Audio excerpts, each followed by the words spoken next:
കോതാട് തിരുഹൃദയ ദേവാലയത്തിൻ്റെയും കോതാട് ഗ്രാമവികസന സമിതിയുടെയും റോട്ടറി ക്ലബ്ബ് ഓഫ് മെട്രോപോളിസിൻ്റെയും റിച്ചൂസ് വാട്ടർ ഫിൽറ്റേഴ്സിൻ്റെയും രാജഗിരി കോളേജ് ഓഫ് സോഷ്യൽ സയൻസസിലെ രാജഗിരി ഔട്ട്റീച്ചിൻ്റെയും സഹകരണത്തോടെ 135 വയോജനങ്ങൾ പങ്കെടുത്ത ക്രിസ്മസ് ആഘോഷം കോതാട് തിരുഹൃദയ പാരിഷ് ഹാളിൽ സംഘടിപ്പിച്ചു.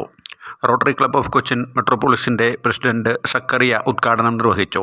Stanley Thottakath, സമുദ trust chairman advocate M. R. Rajendran Nair, father Roni Joseph മനക്കിൽ, Rajagiri ഔട്ട്റീച്ചിലെ senior citizens forum programme coordinator Ranjith Ku, Kadamakudy ഗ്രാമപഞ്ചായത്ത് പ്രസിഡന്റ് മേരി വിൻസെൻ്റ്, കടമക്കുടി ഗ്രാമപഞ്ചായത്ത് vice president Vipin Raj, പകൽവീട് കൺവീനർമാരായ Lucy Augustine, M. F. Prasad, Mary Vincent എന്നിവർ സംസാരിച്ചു.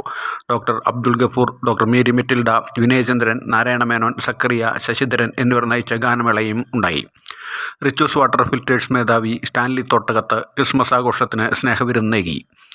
തിരുഹൃദയ പാരിഷ് ഹാളിൽ നടന്ന ക്രിസ്മസ് ആഘോഷത്തിൽ അംഗങ്ങൾ പ്രച്ഛന്നവേഷം, മോണോ ആക്ട്, ഡാൻസ് തുടങ്ങിയ വൈവിധ്യമാർന്ന പരിപാടികൾ അവതരിപ്പിച്ചു.